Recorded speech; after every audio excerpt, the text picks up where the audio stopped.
श्री राहुल गांधी जी और सैम पित्रोदा जी गुरु और चेले हैं। सैम पित्रोदा जी स्वर्गीय राजीव गांधी जी के भी सलाहकार रहे हैं और सैम पित्रोदा जैसे लोग ही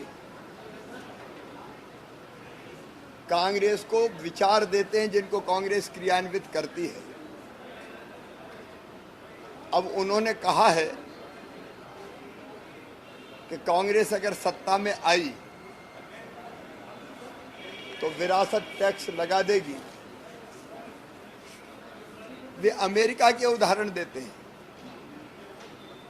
अमेरिका जैसे देशों में ये प्रावधान है कि मृत्यु अगर हो जाए तो संपत्ति का 55% हिस्सा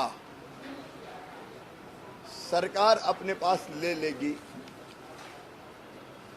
लेकिन सैम पित्रोदा जी, ये अमेरिका नहीं, भारत है।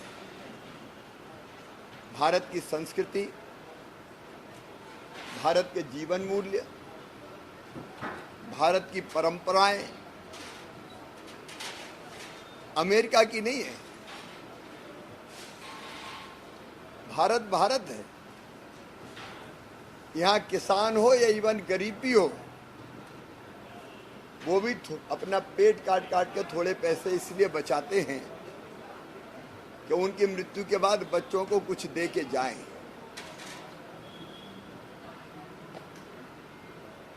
लेकिन इस परंपरा को कांग्रेस खत्म करना चाहती है विरासत टैक्स लगा के। ये टैक्स पहले था, लेकिन जनता के दबाव में कांग्रेस ने इसको समाप्त किया था। उस समय जब स्वर्गीय इंदिरा गांधी जी नहीं रही थी, शायद स्वर्गीय राजीव गांधी जी ने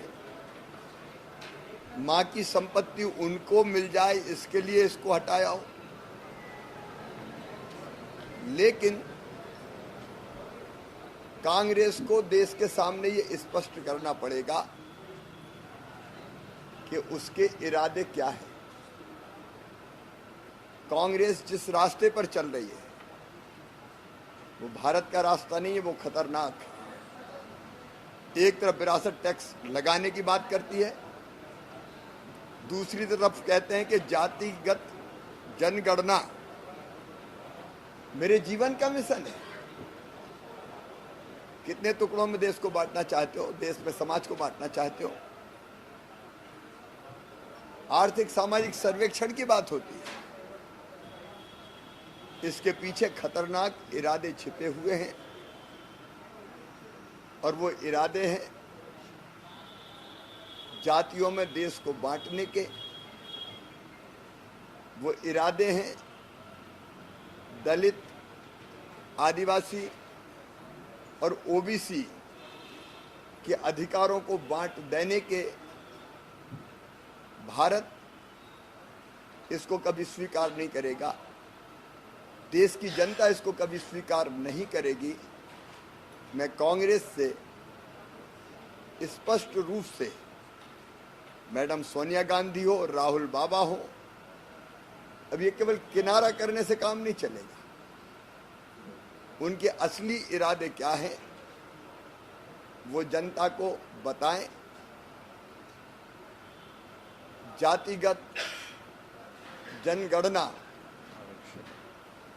और आर्थिक सामाजिक सर्वे और आरक्षण जैसे विषयों पर वो दलित, ओबीसी और आदिवासियों के अधिकार क्यों छीनना चाहते हैं, उनको जवाब देना होगा, और नहीं तो जनता उनको माफ नहीं करेगी।